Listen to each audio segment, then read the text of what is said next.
बहुत से फिजिसिस्ट और एस्ट्रोनॉमर्स का मानना है कि हमारा ब्रह्मांड बिग बैंग से शुरू हुआ था, लेकिन डार्क मैटर, डार्क एनर्जी और कॉस्मिक एक्सपेंशन की थ्योरीज में इतनी सारी प्रॉब्लम्स निकल कर आ रही हैं कि आज के समय के एस्ट्रोनॉमर्स बिग बैंग की सभी मान्यताओं को दोबारा से सोच रहे हैं। ऐसे देखने पर लग रहा है कि हमारा ब्रह्मांड लगातार बड़ा और ठंडा होता जा रहा है और ये एक्सपेंशन और कूलिंग का प्रोसेस करीब 13.8 बिलियन सालों से चल रहा है। लेकिन इस बात की बहुत ज्यादा पॉसिबिलिटी है कि जिन स्टार्स, प्लैनेट्स और कॉस्मिक घटनाओं को आज आप यूनिवर्स के अंदर देख रहे हो, वो सारी चीजें एक्चुअल में एक ब्लैक होल के अंदर घटित हो रही हैं। मॉडर्न फिजिक्स में डिस्कस की जाने वाली ये सबसे दिलचस्प थ्योरी है और बहुत कम ही वैज्ञानिक ऐसे हैं जो इस थ्योरी को प्रूव करने के पीछे लगे हुए हैं। आप बिना प्रूफ के ये बोल दो कि हमारी ये दुनिया एक बड़े से ब्लैक होल के अंदर एग्जिस्ट करती है, किसी को भी इम्पॉसिबल लगेगी। लेकिन दिन प्रतिदिन अलग अलग वैज्ञानिक इस इम्पॉसिबल थ्योरी को कंसीडर कर रहे हैं और इसके सच होने के सबूत इकट्ठे कर रहे हैं।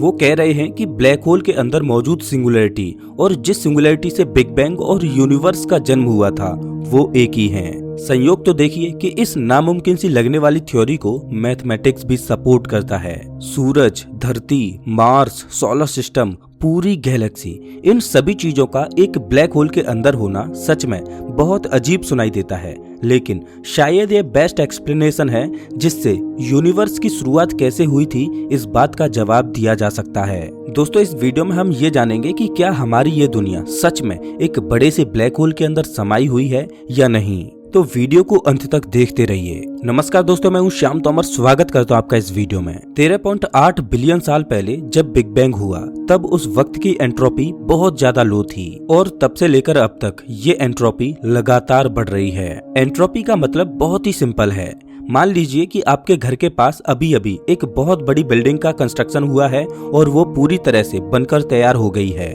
अब इस मोमेंट से उस बिल्डिंग की एंट्रोपी वक्त के साथ बढ़ती चली जाएगी। अभी जो बिल्डिंग बिल्कुल स्टेबल और ऑर्डर्ड स्टेट में नजर आ रही है, उसमें धीरे धीरे क्योस बढ़ता चला जाएगा। सीमेंट सड़ने लगेगा, बिल्डिंग में क्रैक्स आने लगेंगे और एक वक्त के बाद ये इतनी ज्यादा खराब हो जाएगी कि टूट कर गिर जाएगी। एंट्रोपी इसी तरह दुनिया की हर चीज के अंदर के क्योस को दर्शाती है कि कैसे वक्त के साथ ये बढ़ती चली जाती है। जिस तरह जब बिल्डिंग बनकर तैयार हुई थी तब उसकी एंट्रोपी सबसे ज्यादा लो थी, उसी तरह जब बिग बैंग हुआ था तब उस वक्त यूनिवर्स की एंट्रोपी सबसे ज्यादा लो थी। एंट्रोपी की सबसे बड़ी खासियत ये है कि ये ऑर्डर्ड नहीं होता। ऐसा नहीं होता कि इस स्टेप के बाद यही स्टेप आना चाहिए, बल्कि ये पूरी तरह से रैंडम होता है। लेकिन यूनिवर्स की शुरुआत बहुत ज्यादा ऑर्डर्ड स्टेट में हुई थी।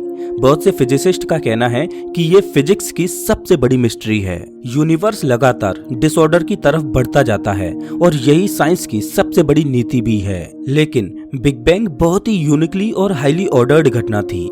बिग बैंग के बाद दुनिया हजारों लाखों डायरेक्शंस में जा सकती थी, लेकिन ये ऐसे बनी कि हर चीज एक परफेक्ट स्टेप में गई और आज हमारी एग्जिस्टेंस मुमकिन हो पाई। आप सोच सकते हो कि बिग बैंग के बाद क्वांटम लेवल पर फ्लक्चुएशंस आए थे। इस लेवल पर डिसऑर्डर का रेट बहुत ही ज्यादा हाई होना चाहिए था, लेकिन ऐसा बिल्कुल भी नहीं हुआ। बेशक आज के समय में यूनिवर्स का डिसऑर्डर बढ़ गया है, लेकिन ये मिस्ट्री आज तक कोई सुलझा नहीं सका है कि आखिर यूनिवर्स इस तरह से क्यों बना। लेकिन मैंने आपको एंट्रोपी के बारे में इतना कुछ क्यों बताया?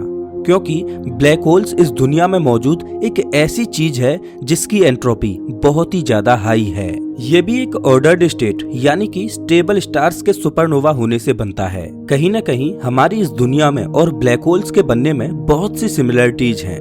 तो क्या ये नहीं हो सकता कि ब्लैक होल्स और यूनिवर्स एक ही प्लेन में एग्जिस्ट करते हों? मेरे ख्याल में ब्लैक होल्स इस दुनिया में बनने वाले सबसे यूनिक नेचुरली अकरिंग चीज है। आज के समय में जो ब्लैक होल्स हमें मिले हैं वो हमारे सूर्य की तुलना में लाखों करोड़ों गुना बड़े हैं। जब हम कॉस्मोलॉजी के बारे में पढ़ते हैं तब हम यूनिवर्स के बहुत लार्ज स्केल के स्ट्रक्चर की बात करते हैं। हम बात करते हैं कि कैसे गैलेक्सीज और उसके अंदर की चीजें बनी होंगी और कैसे इन चीजों का बिग बैंग के बाद इवोल्यूशन हुआ होगा। ब्लैक होल्स भी कॉस्मोलॉजी के कुछ बहुत ही इंटरेस्टिंग फिनोमिना का हिस्सा हैं। सबने इस अजीब सी चीज के बारे में सुना है जो कि एक कोलैप्सिंग स्टार से बनता है। इनके अंदर अगर कोई चीज जाती है तो वो फिर कभी भी बाहर नहीं निकल पाती। लेकिन पिछले कुछ 30-40 सालों में ही हमने ब्लैक होल्स के बहुत से रहस्यों को उजागर करना शुरू किया है। 1970s में स्टीफन हॉकिंग की थ्योरीज की वजह से हमने ये अज्यूम करना शुरू किया था कि ब्लैक होल्स स्पेस और टाइम को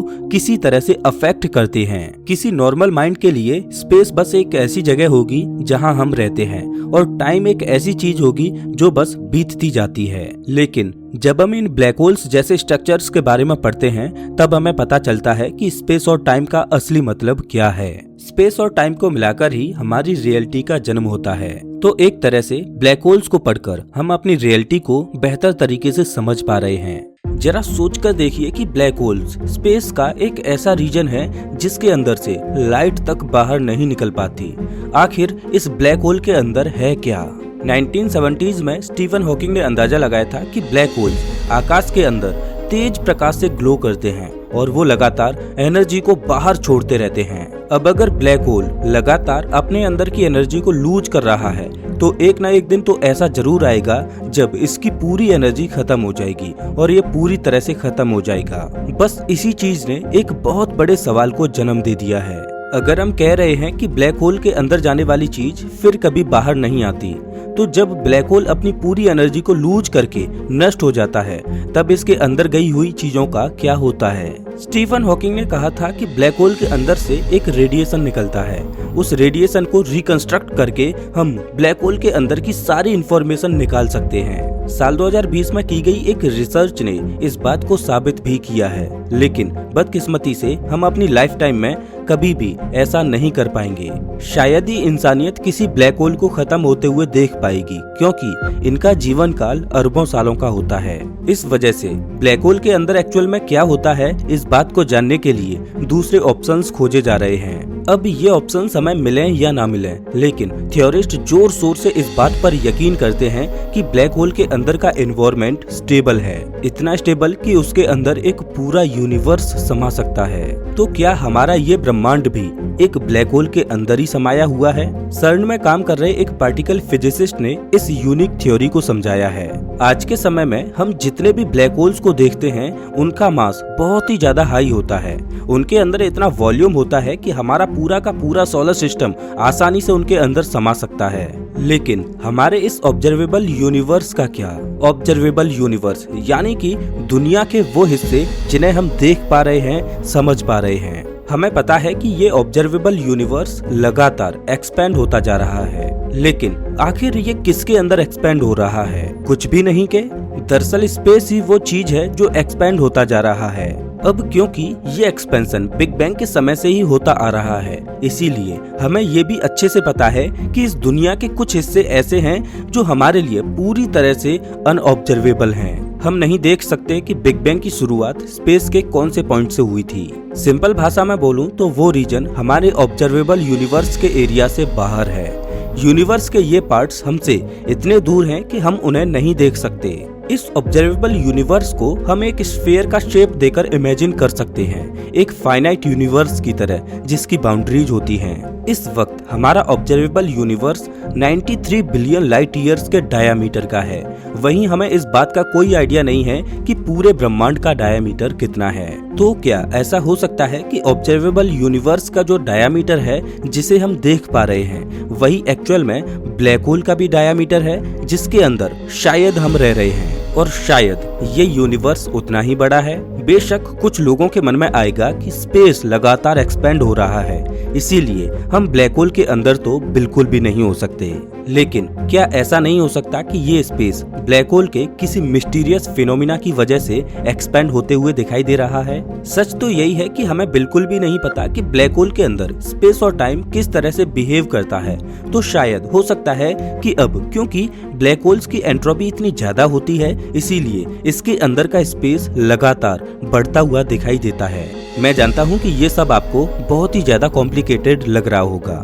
जब तक हमें इस बात का कोई सबूत नहीं मिलता कि ब्लैक होल्स के अंदर आखिर क्या है, तब तक हम ना तो ब्रह्मांड के ब्लैक होल के अंदर होने की इस थ्योरी को नकार सकते हैं और ना ही इसे प्रूव कर सकते हैं। वैसे आपको क्या लगता है कि हमारे ब्रह्मांड के बाहर क्या हो सकता है, और क्या वास्तव में हमारा ये ब्रह्मांड एक बड़े से ब्लैक होल के अंदर कैद है? तो दोस्तों इस वीडियो में बस इतना ही। वैसे आप हमारा ये वीडियो कौन से शहर से देख रहे हो हमें कमेंट करके जरूर बताएं। मिलता हूँ मैं आपसे एक नई वीडियो में, तब तक के लिए नमस्कार।